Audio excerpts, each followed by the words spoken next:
우리는 이 야고보서 1장 17절부터 21절까지 말씀을 본문으로 말씀으로 태어난 자답게 살자라는 제목을 가지고 함께 말씀 나누도록 하겠습니다. 자, 우리가 그 지난주에 시험에 대한 이야기를 나누면서 관련된 세 가지 이야기를 나눴습니다. 첫 번째 나눴던 말씀이 무엇이었습니까? 시험이 무엇인지 알자. 네, 그렇습니다. 시험이 무엇이냐? 우리가 그 의미를 처음 이제 정의를 내리면서 시작을 했는데 그 내 외부적인 상황 때문에 겪게 되는 영혼육의 고통의 상태, 이제 그것이 시험이다라고 이제 정의를 우리가 내렸었죠. 그래서 처음 말씀드렸던 것이 양심이 마비된 사람은 그 시험에 들지 않는다고 그랬습니다. 왜냐하면 뭐 영혼육의 고통을 받을 일이 없잖아요, 그죠? 그러니까 마비가 됐으니까. 그러나 정상적인 사람들은 외부의 핍박이나 자기 내부에 있는 무엇 때문에요? 욕심 때문에 시험이 될 수 있다. 그래서 예를 들었던 것이 아브라함과 다윗과 욥과 뭐 그런 사람들, 우리가 아담도 예를 들었었죠. 그리고 예수님도 인간의 상태로 계실 때는 시험에 들으셨었다라는 걸 우리가 확인을 했습니다. 그런데 우리는 굉장히 좋은 조건을 가지고 있는 거죠. 죄와 분리되고 영이 성령님과 연합했기 때문에 아주 좋은 조건을 가지고 있으므로 우리가 능히 욕심을 버리고 시험에 들지 말자라는 것을 우리가 첫 번째로 우리 함께 나눴습니다. 자, 그런가 하면 우리 두 번째 나눴던 말씀은 무엇이었습니까? 시험을 허락하시는 이유가 알자. 네, 그렇습니다. 그 고난이 그 지지난주 내용이 그 고난이 닥쳐오면 그 금방 사라질 불을 의지해서는 안 된다라고 이제 말씀을 드렸었는데 그 불을 의지하면 시험에 든다라는 것을 얘기하기 위해서 지난주에 시험에 대해서 언급한 것이라고 그랬었잖아요. 그래서 그 불을 의지하면 안 되는데 그 믿음이 없는 사람들은 그 부에 대한 욕심을 계속 가지고요. 그래서 하나님을 결국 불신하게 되고 그 상태로 끝까지 달려가다가 결국 사망에 이르게 되는 이런 상황에 빠지게 되는데 그리스도인은 그렇게까지 되진 않겠지만 옛 습관에 따라서 그 부에 대한 욕심을 가질 수가 있다고 그랬었죠. 그래서 하나님께서 무엇을 허락하신다고요? 그래서 시험을 허락하시는 것입니다. 그걸 그 욕심을 버리게 하기 위해서. 그런데 시험만 허락하시는 것이 아니라 그 시험을 이겨낼 수 있도록 도우신다고 그랬었죠. 자, 그래서 우리가 예를 들었던 것이 그 둘째 아들 비유를 예를 들었었습니다. 그 둘째 아들이 그렇게 아버지에 대한 재물에 욕심을 가지고 있었었다가 그 시험을 아버지가 허락하신 거죠. 그래서 나가서 모든 재산을 다 잃고 돌아오면서 재산보다는 부보다는 아버지의 사랑을 선택하는 결과를 갖도록 그 시험의 기간을 견뎌내서 결국은 바른 길로 오게 하는 그런 일을 우리가 예를 들어서 썼고요. 삭개오도 마찬가지라고 했었었죠. 삭개오도 그렇게 시험의 기간을 지나서 예수님을 사랑하는 자로, 또 뭐 아브라함이나 다윗이나 욥 같은 사람들도 각자 뭐 부는 아니었지만 다른 이유로 욕심을 부렸던 것을 모두 시험의 기간을 통과하면서 내려놓고 결국은 하나님과 새 예루살렘을 사랑하는 사람으로 변화되었다라는 것을 우리가 확인을 했습니다. 자, 그래서 우리도 이제 욕심을 이제 버리는 그런 일을 해야 되는데 시험의 기간에 들었을 때 욕심을 버리고 혹시 시험의 시간에 들었다면 예수님께 도움을 요청해서 그 시험을 등히 극복하자라는 얘기를 두 번째로 우리 나눴습니다. 자, 마지막 세 번째로 나눴던 말씀이 무엇이었습니까?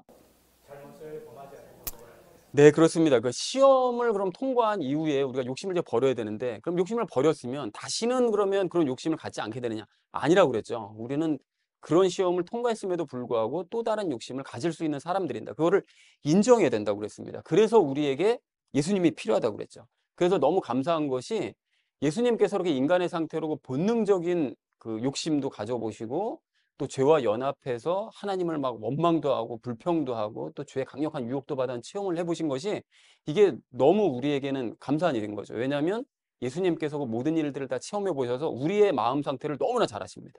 그리고 우리를 어떻게 하면 도우실 수 있는지를 너무나 잘 아시는 거예요. 미리 그래서 체험해 보신 거죠. 그래서 우리가 예수님께 그 미리 모든 일을 체험해 보신 예수님께 상담하고 도움을 요청해야 되는데 그 상담하고 도움을 요청하는 구체적인 방법이 바로 말씀을 읽고 기도하는 방법이라고 지난주에 말씀을 드렸었죠. 그래서 우리가 그렇게 해서 다시는 욕심을 부리지 않는 사람으로 변화되자라는 것을 마지막 세 번째로 나눴습니다.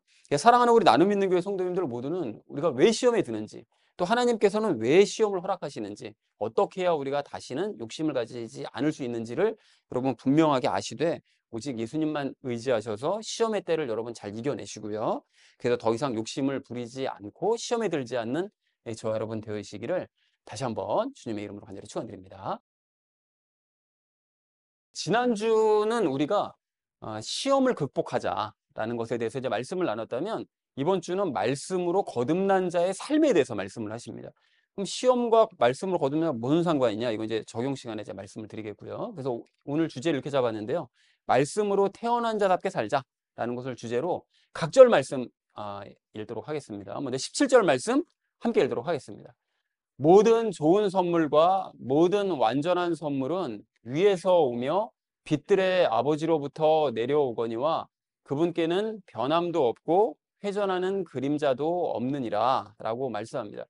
여러분, 여기서 그 선물은 뭐 계속 얘기를 했었었죠. 선물이고 은혜요. 그것이 뭐냐면 예수님이죠. 결국은 선물이 우리에게 주시는 선물은 예수님인데, 모든 좋은 선물과 모든 완전한 선물, 이게 뭔 뜻이냐? 모든 완전한 선물이라는 것은 예수님이 이제 완전한 선물이 되는 거니까 예수님과의 그 연합의 선물을 얘기하는 것이겠죠. 그리고 모든 좋은 선물은 그렇게 완전하신 예수님과 연합해서, 그 말씀이신 예수님과 연합해서 함께 살아가는 삶이 좋은 선물입니다. 우리에게. 이제 그런 선물을 우리가 받아야 되는데 그것은 위로부터 온다는 거예요. 위니까 당연히 성부 하나님께서 내려주시는 것이다 라는 걸 이제 너무나 당연한 것이죠. 자, 그런데 이거 빛들의 아버지라는 말을 씁니다. 위에서 내려오는 그 빛들의 아버지로부터 내려오는데, 빛들의 아버지는 당연히 성부 하나님을 얘기하는 것이겠죠. 그러면 이 빛이 왜 빛이냐? 우리 하나 성부 하나님께서는 빛들을 창조하시고 그 빛 자체시죠. 그렇기 때문에 그 빛들의 아버지다라고 이제 표현을 하고 있습니다. 자, 그래서 그분으로부터 이제 내려오는데, 선물이 내려오는데 그분께는 변함도 없고 회전하는 그림자도 없대요. 근데 여러분, 그림자가 왜 생기느냐를 생각해 보면 빛을 비춰야 그림자가 생기는 거잖아요. 당연히, 그죠? 근데 그림자는 빛비춤을 받아야 생기는 건데 우리 하나님께서는 빛비춤을 받으실 일이 없습니다. 왜냐하면 당신이 빛을 비춰주시는 거지 남에게 빛비춤을 당하시는 분이 아니신 거예요. 그래서 우리 하나님께서는 빛 자체이심으로 그림자가 생길 수가 없는 거죠. 그러면 회전하는 그림자라는 게 뭐냐? 그림자가 언제 회전을 하죠? 햇빛을 받을 때 회전하죠? 햇빛이 도니까. 그럼 그거에 따라서 그림자가 싹 이제 돌게 되는데, 우리 하나님께서는 회전하는 그림자가 없다는 거예요. 그러니까 시간의 영향도 받으시는 분이 아니라는 거죠. 예, 그런 의미입니다. 자, 그래서 그렇다면 이제 시험에 대해서 말하던 야고보가 갑자기 왜 선물이나 빛이나 뭐 이런 것들에 대해서 말을 했느냐? 이 부분에 대해서는 이제 적용 시간에 이제 말씀을 따로 드리겠습니다. 자, 그래서 17절을 이렇게 정리할 수가 있겠는데요. 모든 좋은 선물과 완전한 선물은 빛들의 아버지가 계신 위로부터, 성부 하나님께로부터 내려온다.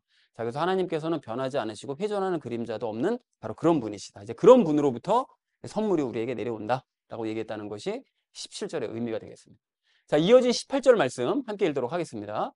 그분께서 자신의 뜻에 따라 진리의 말씀으로 우리를 낳으셨으니 이것은 우리가 그분의 창조물 중에 첫 열매 종류가 되게 하려 하심이라 라고 말씀합니다. 진리의 말씀으로 우리를 낳으셨대요. 근데 여러분, 이게 굉장히 중요한 말씀입니다. 이게 뭔 뜻이냐? 이게 무슨 뜻인가 하면 이미 우리가 이에 대해서 히브리서 말씀을 통해서 나눴습니다. 그죠? 히브리서에서 뭐라고 그랬죠?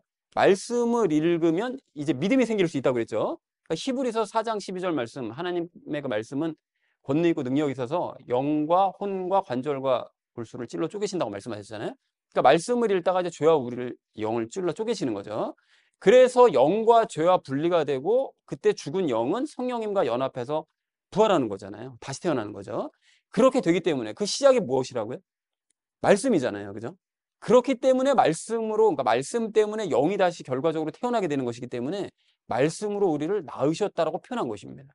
굉장히 중요한 말씀입니다. 그러니까 결국은 말씀으로만 우리의 영이 다시 태어날 수 있는 거고, 말씀으로만 하나님께서 다시 낳으실 수가 있는 거예요. 그러니까 말씀을 안 보면 하나님께서 낳으실 수가 없는 거죠. 그걸 분명하게 말씀하십니다. 그러면 야고보서에서만 이렇게 말씀하시느냐? 다른 서신서들에서도 이렇게 언급을 은연중에 하시고, 또 베드로서도 노골적으로 말씀하시죠. 너희가 다시 태어난 것은, 영이 다시 태어난 건 썩을 씨에서 난 것이 아니라, 그러니까 사람의 씨 때문에, 우리가 육신적으로 태어난 것 때문에 다시 태어나는 것이 아니라 썩지 아니할 씨에서 난 것이니 살아있고 영원히 거하는 하나님의 말씀으로 너희는 거듭난 거다. 이렇게 말씀하십니다. 하나님의 말씀 때문에 너희의 영은 거듭난 거다. 이렇게 분명하게 선포를 하고 계신다는 거죠. 자, 그래서 우리가 그분의 창조물 중에 첫 열매 종류가 되게 하신다는 거예요. 그러니까 하나님께서 창조하신 창조물들 중에 그리스도인은 새로운 종류, 그러니까 첫 번째로 태어난 그런 새로운 종류의 창조물이라는 거죠. 그럴 수밖에 없는 것이 말씀 때문에 하나님과 연합한 창조물들인 거예요. 그리스도인은. 세상에 여러분 모든 창조물들을 다 보십시오. 어떤 창조물이 하나님과 연합한 창조물이 어디 있어요? 없잖아요. 그런데 우리 그리스도인들만은 하나님과 연합한 유일한 창조물들이라는 거죠. 예, 그렇게 첫 열매 종류가 되었다라고 말씀하고 있습니다. 자, 그렇기 때문에 하나님의 뜻을 위해서 자신의 뜻에 따라라고 얘기하는 하나님의 뜻을 왜 언급했는지 이 아래절 내용을 보면 이유를 알 수가 있어요. 여러분, 하나님의 뜻이 뭐라고 그랬죠? 하나님의 뜻은 예수님을 보고 믿음으로써 영생을 얻는 게 하나님의 뜻이라고 그랬잖아요. 그 요한복음 6장 40절에 의해서. 그러니까 그 말씀을 우리가 분석을 해보면 하나님의 뜻은 예수님을 보고, 그래서 예수님을 믿고, 그래서 결국 예수님을 닮아가는 삶을 사는 거, 보고 믿고 닮아가는 삶이 결국은 하나님의 뜻인 건데, 말씀을 우리가 읽으면 예수님의 삶을 이제 보게 되잖아요. 그 성경 복음서를 통해서. 아, 예수님이 이렇게 사셨구나. 그걸 이제 보게 되죠. 그걸 보고 나면 어떻게 되죠? 믿음이 생기죠. 그리고 난 다음에 어떻게 되죠? 그럼 거듭나게 되죠. 믿음을 가지면 영이 거듭나게 되죠. 그리고 난 이후에는 그 성경 말씀을 계속 보다 보면 아, 나도 예수님을 닮는 이런 삶을 살아야 되겠다. 그래서 예수님을 닮게 되기 때문에 결국은 그래서 보고 믿고 닮는 삶을 살게 되기 때문에 그 하나님의 뜻이 그대로 반영이 되는 거죠. 그래서 하나님의 뜻을 언급한 것입니다. 여기서.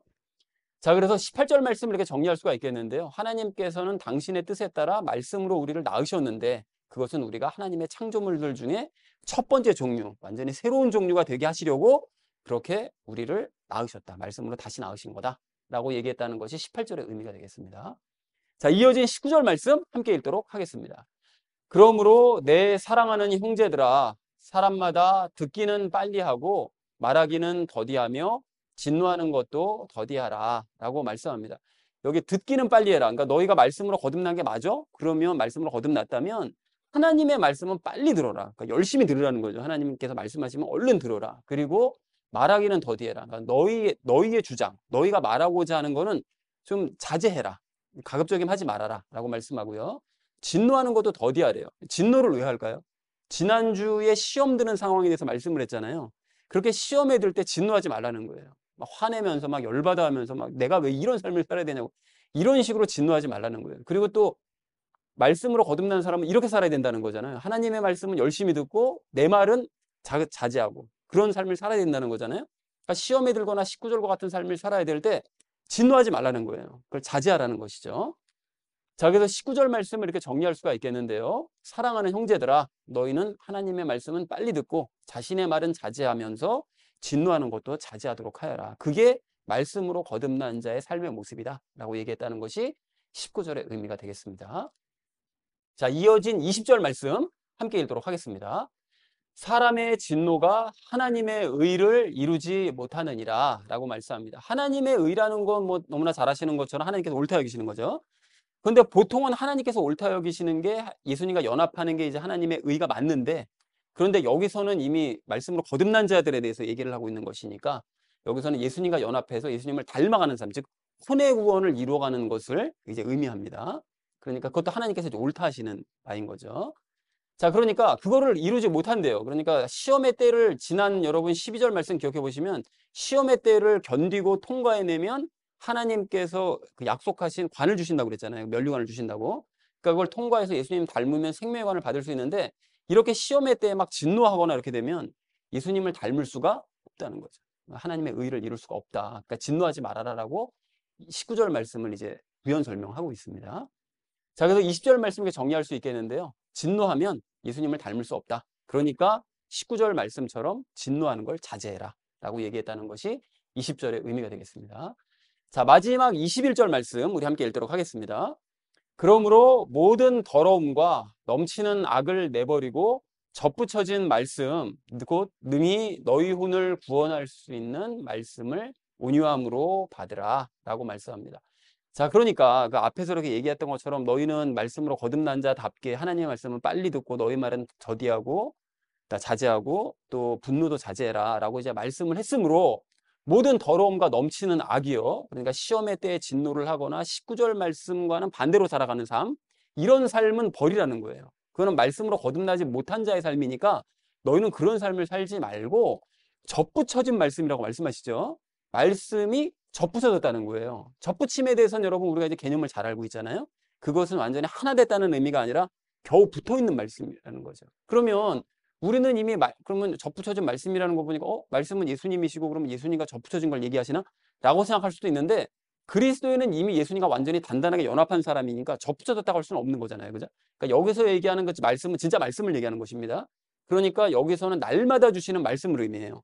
그러니까 우리에게 하나님께서 날마다 말씀을 꽂아 주신다는 거예요. 날마다 우리에게 뭐 말씀을 읽을 때, 큐티할 때, 예배를 드릴 때, 기도할 때 말씀을 꽂아 주시는 거죠. 그럴 때 나에게 접붙여지는 말씀. 그런데 그 접붙여진 말씀은 내가 거부해 버리면 떨어져 나갑니다. 단단하게 붙어 있는 게 아니기 때문에. 그래서 그걸 붙들어야 된다는 거예요. 그 접붙여진 말, 나에게 던져주시는 말씀을. 그래서 능히 그 말씀을 온유함으로 받으라는 거예요. 온유함은 여러분 알고 있잖아요. 무슨 뜻인지. 통제받으라는 얘기라고 그랬었잖아요. 그 의미가. 그러니까 너희가 진노를 버리고 날마다 그 주시는 말씀에 통제를 받겠다는 태도로 그 말씀을 받아들여야 된다. 라고 말씀하고 있습니다. 그렇게 너희가 하면 어떻게 된다고요?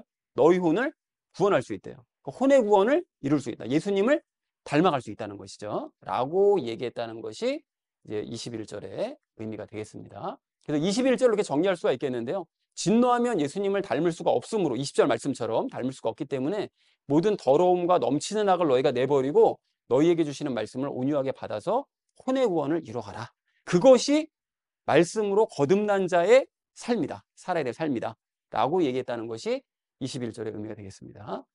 이 야고보서 내용이 지금 되게 직관적인데 이게 약간 좀 그 뭐랄까 교리적인 부분이 있지만 그래도 어렵진 않죠. 야고보서가 이렇게 내용이 쉽습니다. 비교적 찔리는 게 많아서 그렇지 말씀 내용은 쉽다라는 걸 확인하면서 정리를 이렇게 할 수 있겠는데요. 모든 좋은 선물과 완전한 선물은 빛이신 하나님께로부터 내려오는데 그 하나님께서는 변하지 않으시고 그림자도 없는 그런 분이시다. 그런 분이 우리에게 선물을 주신다. 그래서 하나님께서는 당신의 뜻에 따라 말씀으로 우리를 낳으셨는데 그것은 우리가 첫 번째 종류의 창조물이 되게 하시려는 것이다. 그러면 그렇게 놀라운 신분을 가지고 있는 우리가 어떻게 살아야 되느냐? 형제들아, 하나님의 말씀은 우리가 너희는 빨리 듣고 너 자신의 말은 자제하고 진노도 자제하는 삶을 살아라. 진노하면 예수님 닮을 수 없다. 그럼 어떻게 하면 예수님을 닮을 수 있느냐? 모든 더러움과 넘치는 악을 너희가 내버리고 날마다 주시는 말씀의 통제를 받아서 혼의 구원을 이루도록 해라. 그게 예수님을 닮아갈 수 있는 방법이다. 그러니까 말씀으로 거듭난 자는 말씀으로 예수님을 닮아가야 된다. 이게 결국 그 시작과 끝이 되는 말씀인 거죠. 그러니까 말씀이 너무 중요하다라고 얘기했다는 것이 오늘 본문 전체의 내용이 되겠습니다. 자, 그래서 하나님의 말씀으로 거듭난 자의 삶에 대해서 오늘 이제 말씀을 하고 있는데요. 그래서 관련된 세 가지 말씀 나누겠습니다. 그리스도인의 특징에 대해서, 그 두 번째는 그리스도인이 피해야 될 삶에 대해서, 마지막 세 번째는 그리스도인이 추구해야 될 삶에 대해서 내용을 나누도록 하겠습니다. 그래서 오늘의 결론이요. 말씀으로 태어난 자답게 살자라는 것을 주제로 나머지 말씀은 삶에 적용하면서 말씀 나누도록 하겠습니다. 말씀으로 태어난 자답게 살아야 될 우리가 오늘 첫 번째로 함께 나눌 말씀은 그리스도인의 특징을 알자는 것입니다. 여러분 오늘 이 18절 말씀을 좀 다시 보십시오. 이게 보시면 그리스도인은 하나님께서 말씀으로 낳으신 존재다라고 말씀하십니다. 그러니까 다시 말해서 그리스도인은 말씀 때문에 다시 태어난 사람들이다라고 명백하게 정의를 하세요. 그러니까 말씀으로 다시 그러면 태어난 사람들이 있나? 있죠. 그렇게 할 만한 사람이 다윗이 일단 있을 수가 있는데요. 여러분 지난주에 말씀드렸던 것처럼 이 다윗은 그 우리아를 죽이고 그의 아내 바스에바를 빼앗았죠. 그리고는 아무 일도 없다는 듯이 살았습니다. 뻔뻔하게. 정말 아주 악한 일을 했다는 거 아는 사람은 아는데 뻔뻔하게 아무 일도 없다는 듯이 살았어요. 그래서 하나님께서 10개월 후쯤에 누구를 보내시죠? 대언자 나단을 보내시죠. 그래서 나단을 통해서 비유의 말씀을 하게 하세요. 그래서 나단이 무슨 비유를 얘기하죠? 부자가 있고 이웃에 가난한 사람이 있었는데 그 부자는 셀 수 없이 많은 가축을 가지고 있고 가난한 사람은 암양 한 마리만 가지고 있었는데 그 암양을 자기 딸처럼 여기면서 너무 애지중지하면서 기르고 있었다. 그런데 어느 날 누가 찾아왔습니까? 부자에게 손님이 찾아왔죠. 그러니까 찾아온 손님에 대해서 이 부자가 어떻게 해요? 자기 그 수많은 가축 중에 하나를 잡아가지고 대접한 게 아니라 그 이웃에 있는 가난한 자가 애지중지 기르고 있는 그 암양을 뺏어다가 그거를 잡아가지고 손님을 대접을 해버린 거예요. 그러니까 그 얘기를 듣던 다윗이 어떻게 하죠? 자리에서 벌떡 일어나서 분노하죠. 그 악한 놈은, 그 부자란 놈은 당장 잡아다가 그거 죽여야 돼, 그거는. 그리고 암양에 대해서는 4배를 갚아줘야 돼. 라고 분노를 했잖아요. 근데 그때 나단이 뭐라고 얘기합니까? 그 부자가 바로 너다. 그게 너야, 그게 너. 라고 얘기를 하잖아요. 그러니까 그러고 난 다음에 이후로 다윗이 숨어서 저질렀던 모든 죄악들을 다 까발립니다. 하나님께서 모르고 계셨는 줄 알았어? 다 알고 계셨어. 말씀만 안 하셨을 뿐이지. 라고 닦아바르니까 다윗이 어떻게 하죠? 충격을 받잖아요. 그 말씀에. 충격을 받고 그 자리에 꼬꾸라져가지고 자신의 모든 잘못을 반성을 합니다. 근데 그렇게 다윗이 이 충격 때문에, 말씀 때문에, 말씀의 충격 때문에 깨어지는 이런 놀라운 일을 체험을 하더라는 거죠. 그런가 하면 성령님 세례를 받기 전에 베드로도 이제 마찬가지인데요. 베드로는 예수님을 정치적인 메시아로 인식을 하고 있었기 때문에 예수님께서 반드시 로마를 정복하실 것이다. 그걸 의심치 않았어요. 그래서 예수님 곁에서 살짝만 도와주고 자기는 이제 좋은 장관 자리 하나 얻으려는 그런 아주 얕은 그 꼼수를 가지고 있었던 거죠. 그래서 그 기대감을 가지고 예수님을 따랐는데 예수님께서 그 사실을 간파하신 거잖아요. 그래서 뭐라고 얘기하시죠? 마지막 식사하실 때 베드로만 콕 집어서 너가 나를 배신할 거야. 이렇게 말씀하시죠. 그러니까 베드로가 발끈 화를 내잖아요. 다른 사람들은 어떨지 몰라도 저는 예수님 그렇게 배신하고 그런 사람 아닙니다. 저는 끝까지 예수님과 죽을지언정 예수님 곁에 끝까지 저는 지키고 있을 겁니다. 라고 얘기했더니 예수님께서 쐐기를 박으시잖아요. 너가 오늘 새벽에 닭이 2번 울기 전에 나를 3번 부인할 거야. 아주 확증을 지으시죠. 그리고는 예수님께서 어떻게 되시죠?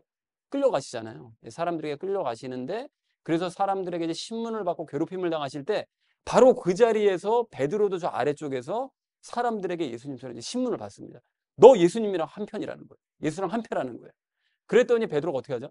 나는 예수를 모르라고 얘기하잖아요. 그때 닭이 한번 웁니다. 그리고 옆에서 또 사람이 와가지고 너 맞잖아. 너 같은 패잖아. 그러니까 또 부인합니다.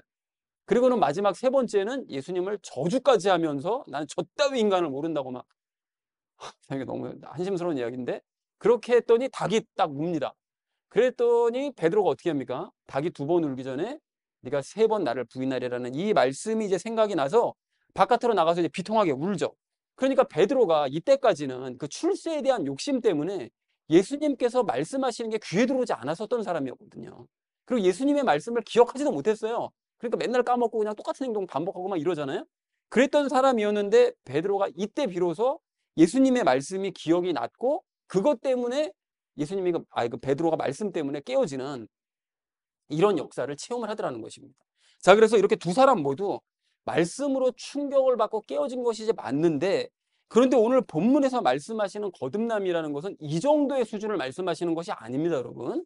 그냥 뭐 다윗과 베드로처럼 말씀 때문에 와 이거 내가 이런 인간이었구나 충격을 받고 그래서 삶이 조금 나아졌다. 이 정도 수준이 아니라는 거예요. 그 정도 수준을 말씀하는 것이 아닙니다.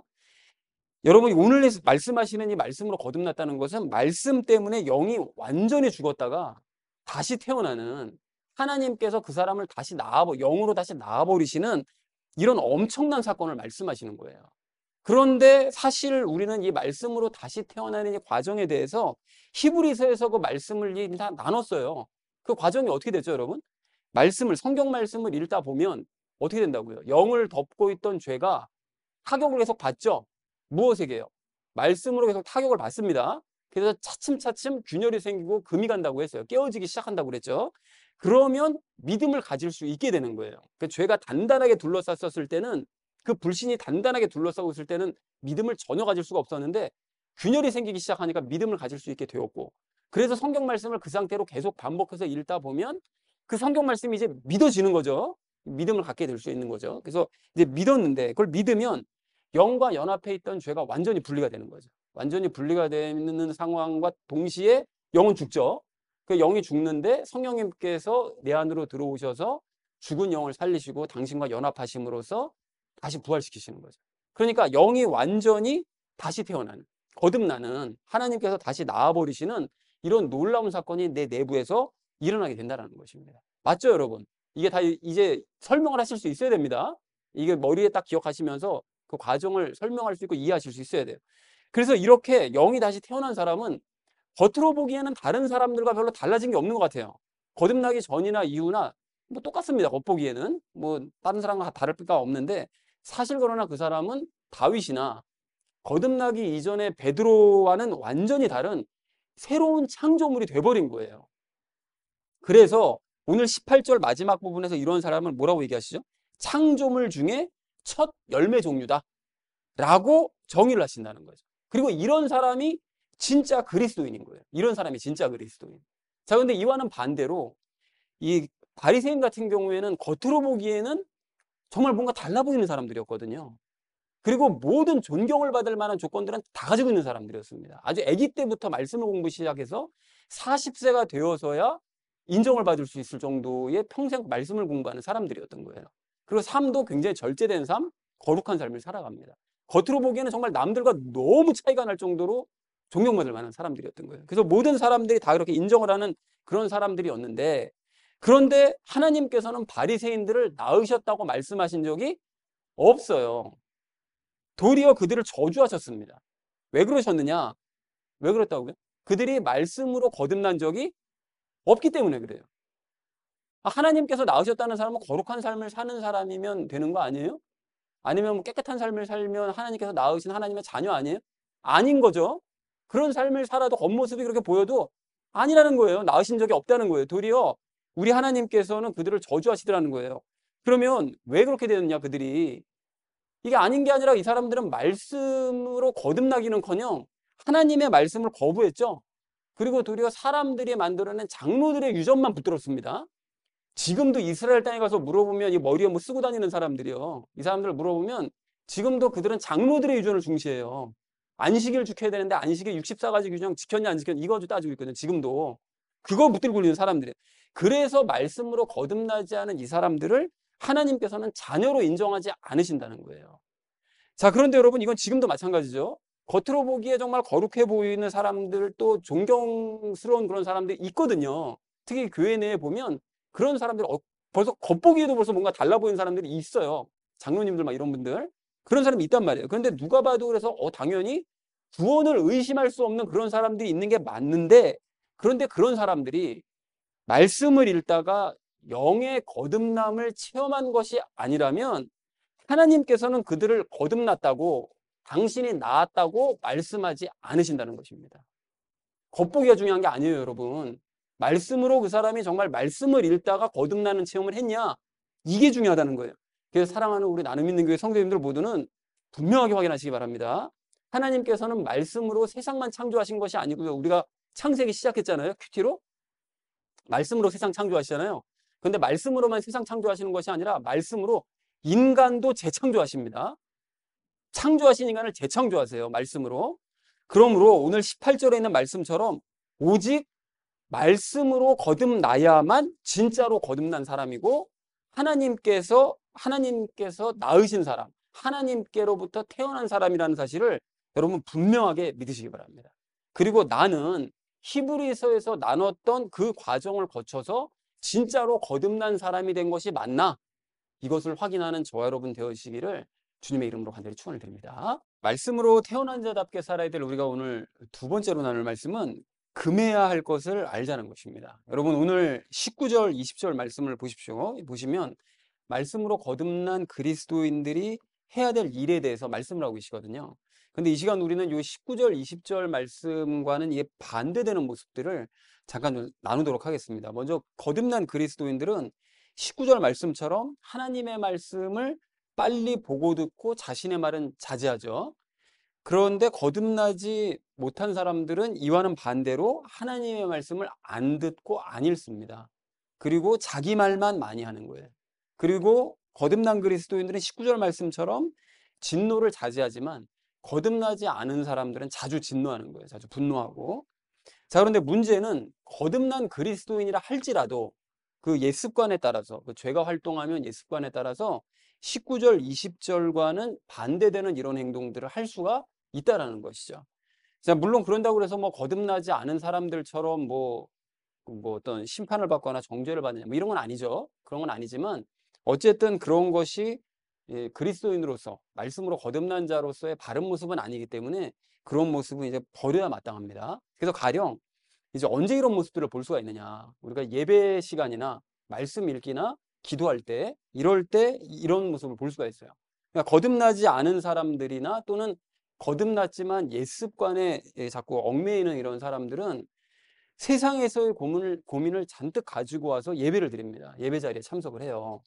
그리고 하나님과 하나님의 말씀이 아닌 자기의 고민에만 몰두하면서 상태로 예배를 드리는 거예요. 그렇게 되면 예배에 집중할 수가 당연히 없겠죠. 자기 고민에만 자꾸 신경이 쓰일 테니까요. 그래서 설교 시간에 자기 고민과 관련된 말씀이 나오면 그때는 귀를 기울입니다. 그러나 사실 그런 경우가 거의 맞을 리는 없잖아요. 이제 그러다 보니까 고민과 관련되는 얘기가 아니다. 그런 주제가 아니다 싶으면 바로 귀를 닫는 거예요. 그러니까 오늘 19절 말씀처럼 하나님의 말씀 듣기를 빨리 해야 되는데, 열심히 해야 되는데 안 듣는 거죠. 자, 그리고 이제 불평까지 합니다. 왜 내 고민에 대해서 아무런 언급을 안 해주냐는 거예요. 왜 내가 일주일 동안 이렇게 이 고민 때문에 힘들어서 이렇게 힘들다 살다 왔는데 왜 이것에서 나의 위로를 안 해주냐는 거예요. 설교 시간에. 그러다 보니까 예배에 대한 열정이 점점 식어가죠. 그리고 예배를 점점 그래서 소홀하게 드리게 됩니다. 자, 그래서 이런 사람들이 이제 말씀을 읽을 때도 마찬가지인데, 이런 사람들은 이제 자기가 가지고 있는 고민들, 또 자기가 개인적으로 가지고 있는 소원들, 이런 거를 잔뜩 가지고 있는 상태로 성경 말씀을 봐요. 그래서 성경 말씀을 통해서 혹시나 내가 원하고 바라는 것이 이루어질까, 내 고민이 해결이 될까, 이런 소망을 가지고 성경을 읽는 거죠. 그런데 그런 고민이나 개인적인 소원이 가득 찬 상태로 성경을 읽으면 경험을 해보셔서 아시겠지만 말씀이 눈에 들어오질 않습니다. 이게 무슨 뭐 나랑 아무 상관도 없는 말씀만 눈에 그냥 들어왔다가 나가버리는 거예요. 그래서 가령 여러분 예를 들어서 내가 읽고 있는 말씀이 지금 레위기예요. 레위기 말씀인데 그 레위기 말씀이 내가 지금 가지고 있는 고민, 내가 가지고 있는 소망, 연결되는 접점이 있느냐? 거의 없거든요. 이제 그렇게 되면 어떻게 되죠? 글씨만 그냥 계속 읽는 거죠. 그냥 대충 읽다가 그냥 시간만 버리는 거죠.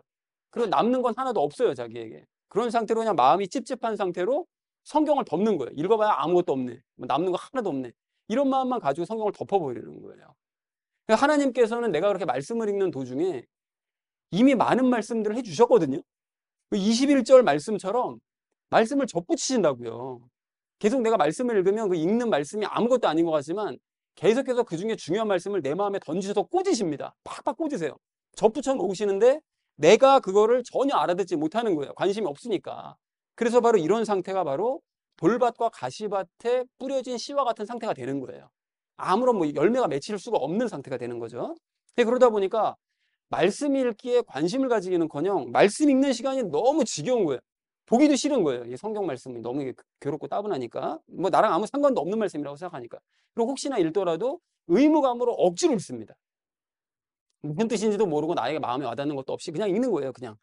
그리고 이런 사람들이 이제 기도할 때도 마찬가지인데 이들은 하나님의 음성을 들을 생각은 전혀 하지 않고 그냥 자기의 고민과 소원만 열심히 하나님 앞에 쏟아놔요. 여러분 오늘 19절에서는 뭐라고 얘기하시죠? 자기의 말을 자제하라고 하시잖아요. 자제하라고 하시는데 이 사람들은 자기의 말만 쏟아놓습니다. 열심히. 물론 기도를 하려면 자기 말을 안 할 수는 없죠. 당연히 내가 가지고 있는 고민이나 내가 가지고 있는 소원을 말할 수밖에 없잖아요. 그런데 이렇게 말을 하는 거는 맞는데 그렇게 말을 하다 보면 기도를 하다 보면 내가 이렇게 얘기하는 이 고민과 내가 얘기하는 이 소원이 뭔가 좀 잘못된 부분이 있는 것 같다 라는 느낌이 들 때가 있거든요. 그때가 바로 하나님께서 말씀하시는 때예요. 너 지금 얘기하는 이 고민이나 네가 말하는 이 소원이 사실은 지금 내가 보기에는 이거 잘못된 것 같아. 이게 좀 다른 부분을 생각해. 다른 시각으로 봐야 될 것 같아. 라고 말씀해 주시는 시간이거든요. 개입하시는 시간이거든요. 그런데 어떻게 하죠? 그런 예수님의 말씀, 하나님의 말씀을 들어야 되는데 나에게 하나님께서 그럼 뭐라고 말씀하시고 무엇이 틀렸다고 말씀하시고 들어야 되는데 그냥 자기 말만 쏟아놓습니다. 귀 막고요. 열심히 그냥 내가 가지고 있는 고민과 소원만 막 늘어나요. 그리고는 딱 끝나면 어떻게 하죠? 예수님의 이름으로 기도하면서 끝내버리고 그냥 나가버리는 거예요. 사람이랑 대화할 때도 그렇잖아요. 자기에게만 열심히 하다가 내 얘기 끝났으니까 야, 나 집에 갈게. 이거는 대화가 아니잖아요. 그죠? 이런 경우는 없죠. 근데 하나님 앞에서 딱 이러고 있는 거예요. 그리고 뭐가 억울한지 기도만 했다면 울어요. 이렇게. 왜 이렇게 울어요? 기도들을 할 때. 기쁘고 즐거울 수도 있는 건데 그런 경우가 한 번도 그런 우는 사람은 계속 웁니다. 뭐 이렇게 억울한지. 자, 그러다 보니까 자신을 향한 하나님의 음성은 전혀 듣지를 못하는 거예요.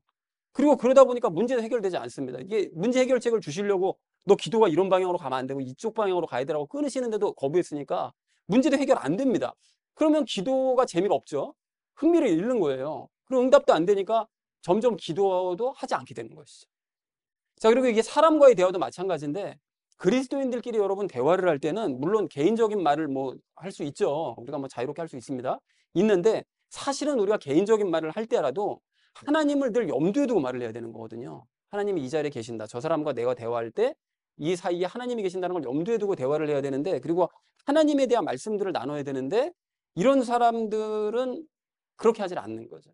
또 그래야 이게 상대방이 통해서 하나님의 음성도 들을 수 있는 건데 이 사람들은 하나님이 계신다는 사실도 인식도 안 할 뿐더러 하나님에 대한 얘기가 별로 관심이 없어요. 그냥 오직 내 얘기하기만 바쁜 거예요. 내 얘기. 내 사정, 내 고민, 내 걱정, 내 염려. 이것만 얘기하기만 너무 바쁜 거예요. 그냥 막 계속 늘어놓는 거예요. 그러다 보니까 사람들과 대화를 해도 남는 게 아무것도 없어요. 그럴 수밖에 없잖아요. 그냥 수다만 떨고 끝난 거지. 그러다 보니까 더 이상 대화를 하지 않게 되거나 혹시 대화를 하더라도 그 반대의 의미로 인간적인 대화에만 재미 들어서 그 얘기만 계속 하게 되는 거죠. 이렇게 되는 거예요. 자, 그런가 하면 그 오늘 19절, 20절 말씀을 여러분 다시 보시면 진노에 대해 말씀하시잖아요. 또 진노를 더디하라고 분명하게 말씀하시죠. 두 번이나 강조해서. 그래서 지난주에 우리가 그 재물에 대한 얘기를 했는데 그 재물에 대한 시험을 드는 것에 대해서 재물에 대한 욕심을 가질 때 시험에 든다고 말씀을 드렸는데 이런 사람들은 재물 때문에 시험에 들면 진노합니다. 내가 원하는 대로 안 되니까 이게 내가 바라는 거를 주지 않으시니까 막 화를 내는 거예요. 그리고 또 예배 시간에 나의 고민이나 나의 소원 뭐 이런 것에 대해서 상관없는 말씀을 들으면 설교 시간에 들으면 막 진노하는 거예요. 아, 내가 이따위 말 들으려고 내가 예배 참석했어? 근데 일주일 동안 내가 이거 가지고 고민하고 있었는데 그거에 대해 하나 얘기 없이 쓸데없이 무슨 뭐 다른 얘기나 하고 있어. 진노하는 거예요. 화를 내는 거죠. 그리고 이래서 말씀을 전혀 들을 생각하지 않고 이제 진노를 하는데 기도할 때도 응답되지 않으면 진노합니다. 하나님 어떻게 나한테 이럴 수 있냐는 거예요. 내가 이렇게 이거 가지고 고민하고 있는데 어떻게 한마디도 안 해줄 수 있냐는 거죠. 그리고 무엇보다 세상 왕국에서 지금과 같은 정치 상황, 그 뭐 일주일 전에 뭐 복잡했잖아요. 이런 상황이 되면 맞닥뜨리면 시험에 들면서 진노하는 거예요. 어떻게 세상이 이따위로 될 수 있냐는 거예요. 진노만 하는 거죠. 자, 그래서 사랑하는 우리 나눔 있는 교회 성도님들 모두는 예배를 드릴 때, 말씀을 읽을 때, 여러분 기도하실 때요. 또 나의 말은 여러분 세상 일을 또 그리고 보실 때 나의 말은 자제하고 하나님의 음성을 듣는데 열심을 내시기 바랍니다. 여러분 죽은 사람은 말이 없는 게 맞아요. 그렇잖아요. 죽은 사람이 어떻게 말을 합니까? 그게 맞는 거예요. 기본적으로. 또한 예배 드린 이후에 말씀을 읽은 후에 기도한 이후에 내 뜻대로 되지 않았다고 해서 진노하지 마시기 바랍니다. 여러분 왜 내 뜻대로 돼야 됩니까? 진노하지 마세요. 특히 세상 왕국의 상황 때문에 진노하지 않는 우리가 되기 원합니다. 예수님께서 다 이루었다고 말씀하시잖아요. 그러면 그것 때문에 우리가 진노해야 될 이유가 없는 거예요. 다 이루셨다고 말씀하시잖아요. 그러니까 우리는 말씀으로 거듭난 자답게 또는 하나님께로부터 태어난 자답게 우리가 예배를 드릴 때나 말씀을 읽을 때나 기도할 때나 내 말은 자제하고 하나님의 음성을 열심히 들어서 17절에서 말씀하시는 모든 좋은 선물들과 완전한 선물들을 받기 바랍니다. 그렇게 하셔서 더 이상 진노하지 않고 예수님 안에서 평안을 누리는 저와 여러분 되시기를 주님의 이름으로 간절히 축원을 드립니다. 말씀으로 태어난 자답게 살아야 될 우리가 마지막 세 번째로 나눌 말씀은 그리스도인이 추구해야 될 삶을 알자는 거예요. 여러분 오늘 17절 말씀을 좀 다시 보십시오. 보시면 그리스도인은 일단 모든 좋은 선물과 완전한 선물을 받아야 된다. 이렇게 말씀하세요. 즉 적용 1에서 아까 전에 말씀드렸잖아요. 그 말씀드린 대로 우리는 말씀으로 일단 다시 태어나야 돼요. 말씀으로. 그것이 완전한 선물이죠. 그걸 완전한 선물을 받아서 말씀으로 다시 태어나야 됩니다. 그리고 말씀이신 예수님과 함께 살면서 좋은 선물들을 누려야 돼요. 그게 우리가 살아가야 될 삶의 모습이에요. 추구해야 될 삶의 모습이에요.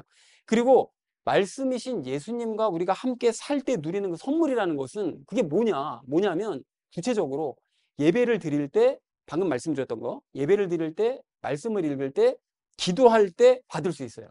말씀을 받는 게 선물 받는 거예요. 여러분 그게 뭔 소리냐? 그때 나에게 주시는 그 말씀에 주목을 하잖아요. 그러면 하나님께서 내 삶의 문제들에 대한 해답을 주시는 거거든요. 그때 그걸 받을 수 있는 거고 그것을 받게 되면 내 삶을 책임져 주시는 하나님을 느끼고 깨달을 수 있어요. 동행할 수 있다는 거죠. 그게 말씀 받는 게 너무 중요한 거예요. 그래서 여러분 오늘 17절에서 하나님을 굳이 빛들의 아버지라고 표현한 이유가 바로 여기에 있습니다. 아까 이제 본문을 설명드릴 때도 제가 말씀드렸던 것처럼 하나님께서는 빛들을 창조하셨다고 말씀하시잖아요.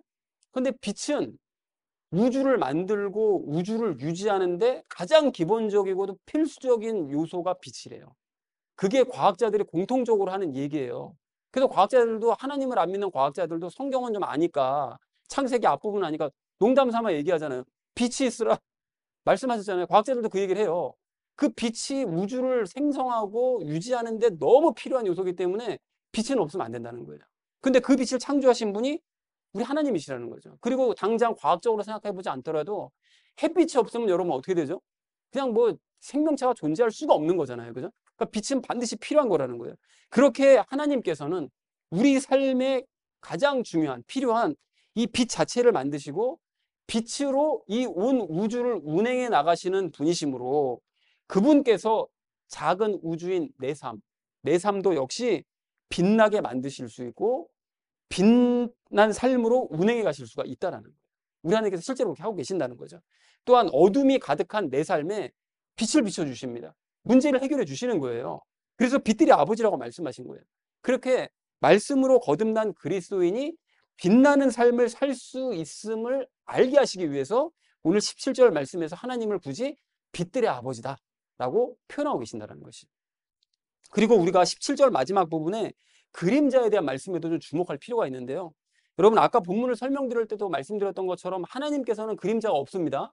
왜냐하면 빛을 비춤받을 일이 없으세요. 당신이 남을 비춰주시는 것이 빛을 받으시는 분이 아니신 거예요. 그러니까 당신이 즉 광원이라는 거, 광원 그 자체시라는 거죠. 그리고 회전하는 그림자가 없다는 것은 아까 전에 설명드렸던 것처럼 시간의 영향을 받지 않으시는 분이라고 그랬잖아요. 그러니까 늘 한결같은 분이시라는 거예요.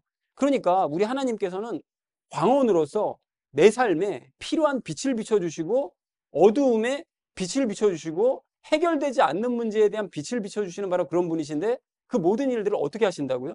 한결같이요. 시간에 제약받지 않으시고 한결같이 나에게 좋은 빛을 비춰주시는 좋은 분이라는 사실을 알 수 있다는 거죠. 자, 그렇다면 여러분 생각해 보십시오. 그리스도인에게 주시는 선물이 이 정도면 완벽한 거 아니에요? 완전한 거잖아요. 하나님께서 늘 변함없이 나를 지켜보시고 늘 빛을 비춰주시고 필요한 모든 것들을 채워주시는 이런 상태, 이게 정말 힘이 되는 말씀 아니냐는 것입니다. 귀 있는 자는 들으시기 바랍니다. 그리고 여러분 18절 말씀도 다시 보시면 하나님께서 우리를 낳으셨대요.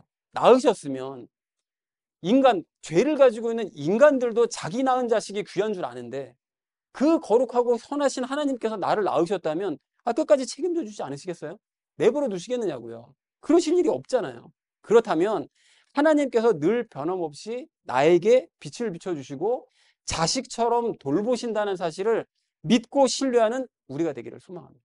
그걸 실제로 체험하기를 소망합니다. 여러분 그런 의미에서 우리가 히브리서 11장 6절 말씀을 다시 한번 좀 기억할 필요가 있는데 여러분 제가 읽어드릴 테니까 들어보십시오. 믿음이 없이는 하나님을 기쁘게 하지 못하나니 그분께 가는 자는 반드시 그분께서 계시는 것과 또 그분께서 부지런히 자신을 찾는 자들에게 보상해 주시는 분이심을 믿어야 하느냐 이렇게 말씀하시잖아요. 여러분 이게 무슨 뜻이라고 그랬습니까? 하나님께서는 믿어야 기뻐하신대요. 안 믿는 자를 기뻐하시는 것이 아니에요. 맨날 의심이나 하고 원망이나 하고 불평이나 하고 그래놓고 하나님 제 마음 아시죠? 뭐 이따 얘기도 정말 그때 설명해 저는 너무 듣기가 싫어요. 기도할 때 제 마음 아시죠? 뭘 알아요 알기는 그렇게 불평해놓고 그렇게 기도하지 말고 하나님을 좁쌀만큼이라도 겨자씨만큼이라도 믿으라고요. 그걸 기뻐하신다고요. 그런데 우리 하나님께서 그러려면 하나님께서 계시는 것을 믿어야 된다는 거예요. 어디예요? 내 안에 계시는 걸 믿는 거죠. 내 안에 계시는 걸 믿고 나에게 빛을 비춰달라고 자식처럼 나를 돌봐달라고 끊임없이 부지런히 찾는 사람들에게 보상을 해주신다는 거예요. 그걸 믿고 구하는 사람들에게 보상해 주신다는 거예요. 아무것도 안 해놓고 제 마음 아시죠? 안 주신다고요. 안 주세요. 그렇게 하면. 그러니까 끊임없이 빛을 비춰주세요. 자식이라면서 낳으셨다면서 저를 돌봐주세요. 끊임없이 요청하는 사람에게 보상해 주시는 거예요. 그걸 믿으라는 거예요. 자, 그렇기 때문에 말씀으로 거듭난 우리는 더더욱 오늘 19절 말씀처럼 말씀을 듣는 일에 열심을 내야 됩니다, 여러분. 적용 2에서 언급을 했잖아요. 예배 시간은 뭐 하는 시간이 아니라고요? 나의 고민을 해결하는 시간이 아니라고 그랬죠. 그거 해결하러 오는 시간이 아니에요, 예배 시간은. 여러분 나의 삶을 객관적으로 바라보시고 평가하시잖아요, 우리 하나님께서. 나는 내 삶이 옳다고 생각하지만 하나님께서 보시기엔 틀릴 수 있거든요. 나는 내가 봤을 때 틀림없이 이런 문제 때문에 고민하고 있다고 생각하고 있지만 그것 때문에 고민하는 게 아니라 너 때문에 지금 이 문제가 생긴 거야. 사단이 난 거야, 이 사람아. 라고 정확하게 판별하시고 평가하신 하나님께서 나를 변화시키는데 필요한 말씀을 주시는 시간이 예배 시간이라고요. 그 시간이 예배 시간이에요. 나를 변화시키는데 필요한 말씀 주시는 시간. 그러니까 그때 말씀을 접붙여 주시는 거예요. 너희 말씀 받아야 된다. 받고 너가 좀 괴롭더라도 받아야 돼. 라고 접붙여 주시는 거예요. 그때 그 말씀들이 그래서 듣기 좋든 싫든 말씀을 받았으면 그것이 나에게 주시는 말씀이라는 걸 여러분 믿고요.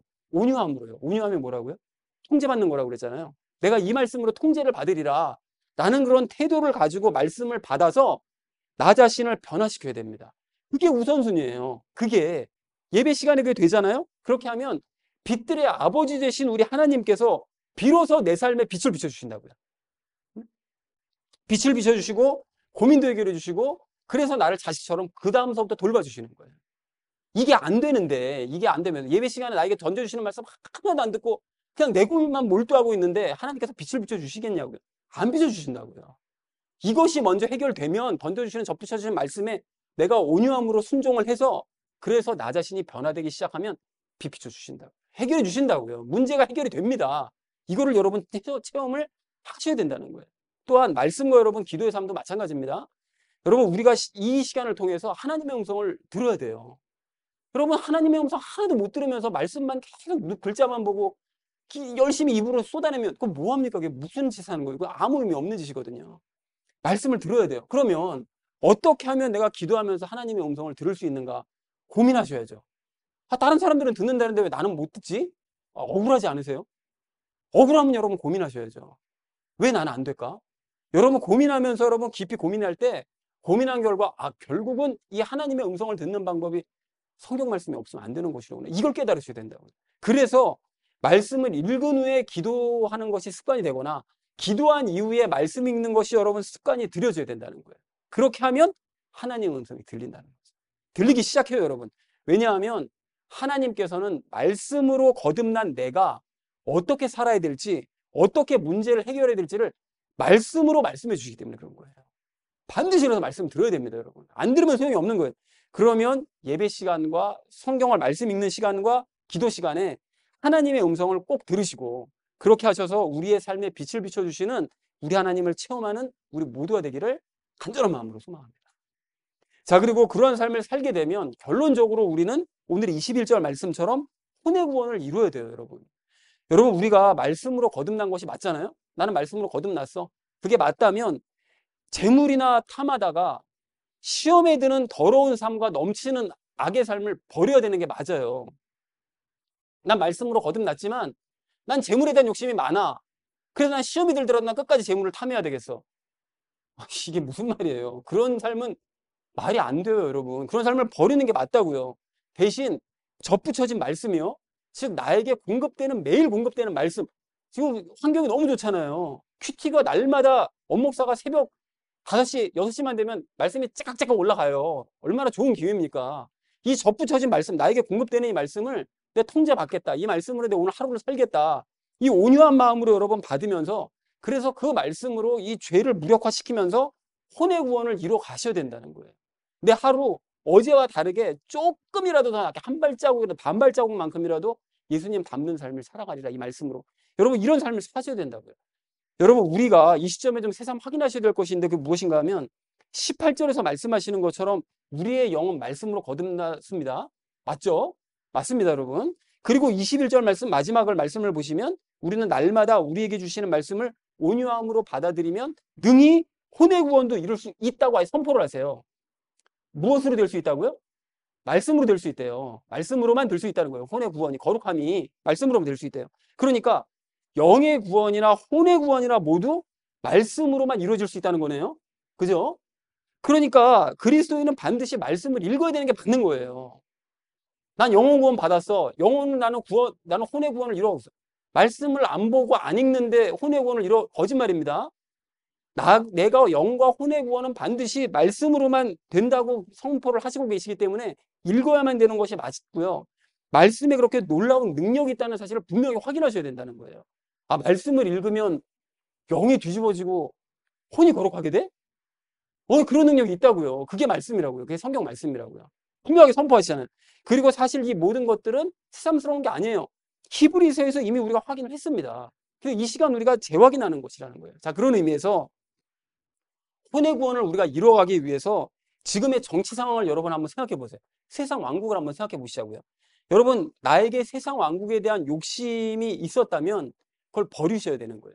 버림으로써 시험에 들지 말고 도리어 이런 시간을 예수님 닮는 기회로 삼으셔야 된다는 거예요. 나는 욕심 가진 적 없는데요? 라고 얘기할 수 없습니다. 여러분, 왜 그렇죠? 있어요, 그게. 왜 그렇습니까? 이 나라의 상황과 이 땅에 지금 새로운 지도자 선출에 대한 욕심들이 있잖아요. 하나도 없습니까? 있잖아요, 솔직히. 이 사람이 됐으면 좋겠다. 라는 욕심들이 있단 말이에요. 그래서 지난주 그런 사태를 바라보면서 진노를 만약에 했다면, 뭐 지금 전 국민들이 다 뭐 난리잖아요?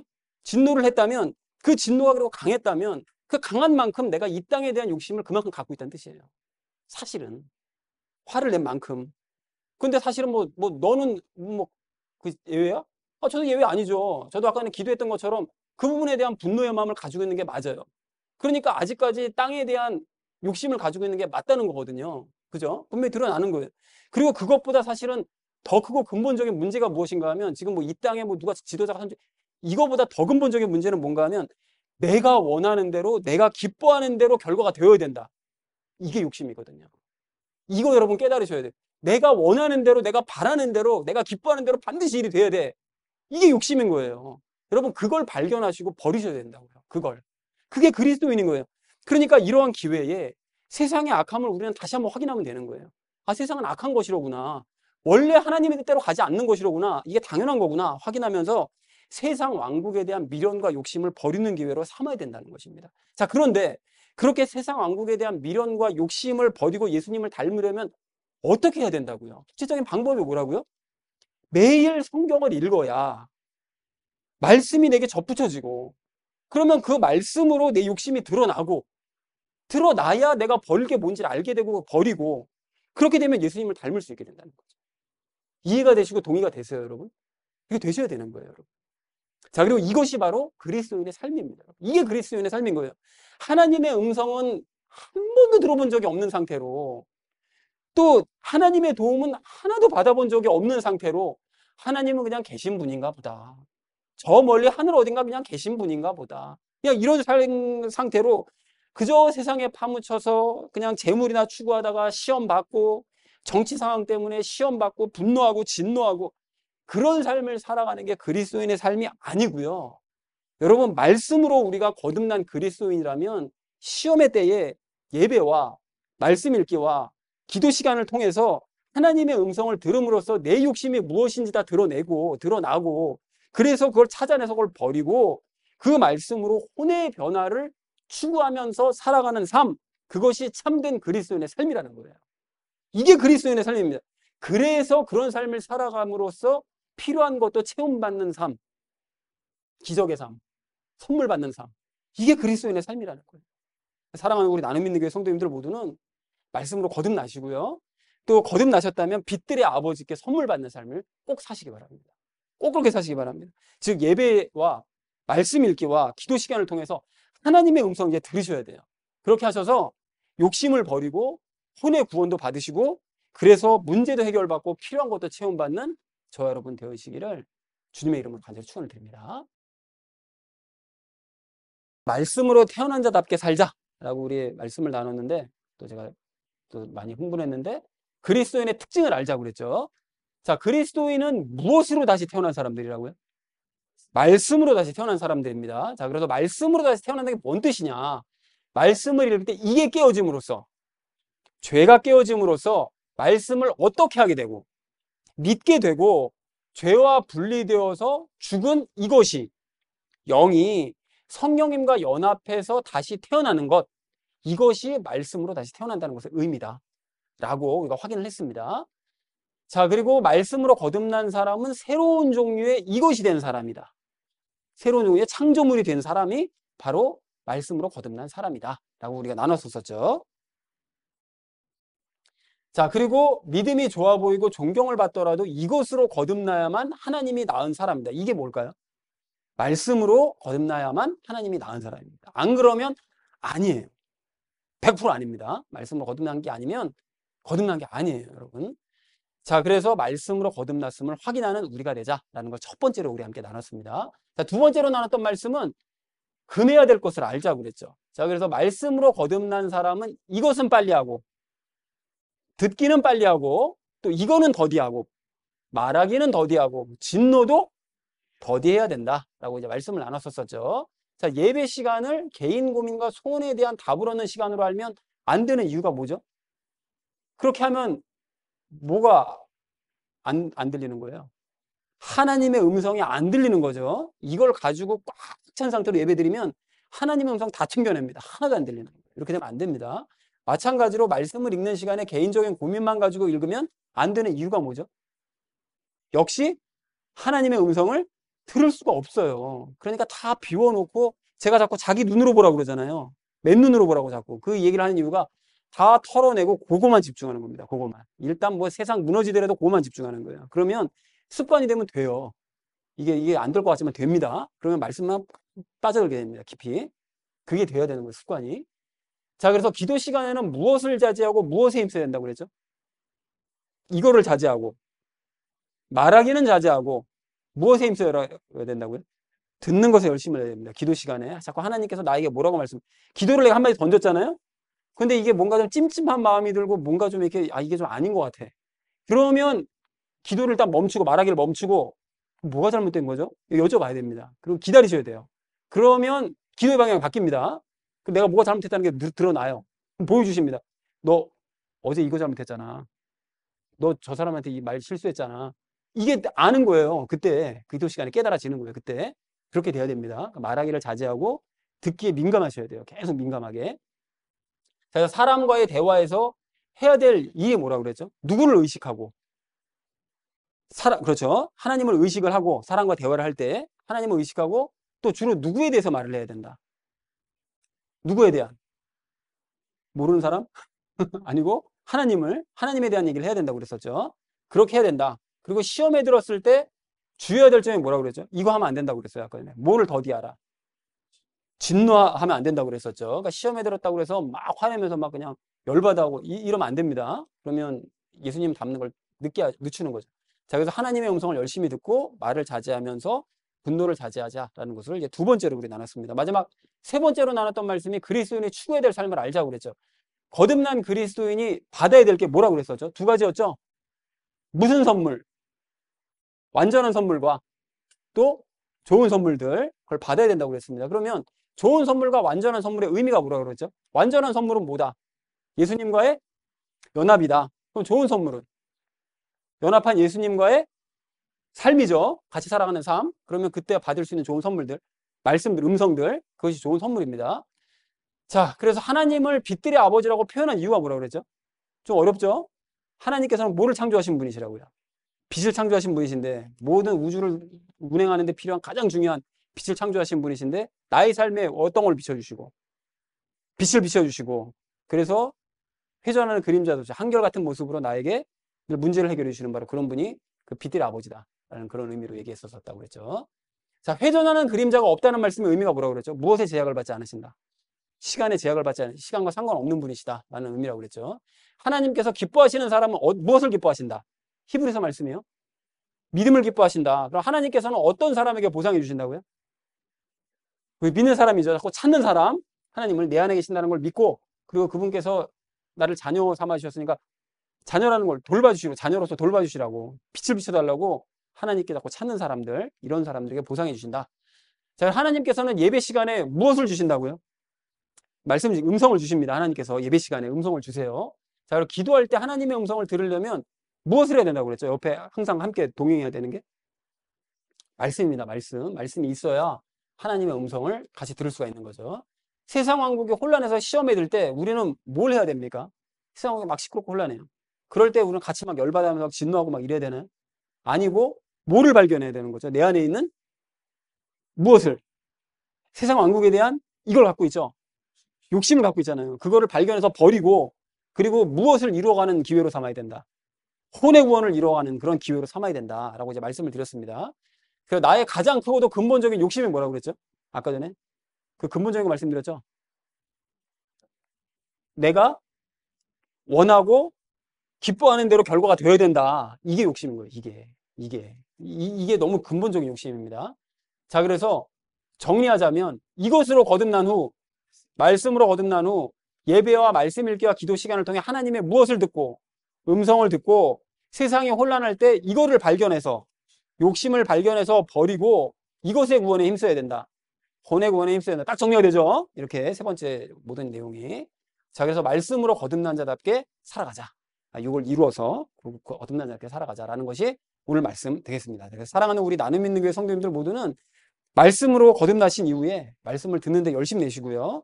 말하는 것과 여러분 진노하시는 것을 자제하셔서 하나님께 선물 받으시고 혼의 구원을 이뤄가시는 저 여러분 되시기를 주님의 이름으로 간절히 축원드립니다.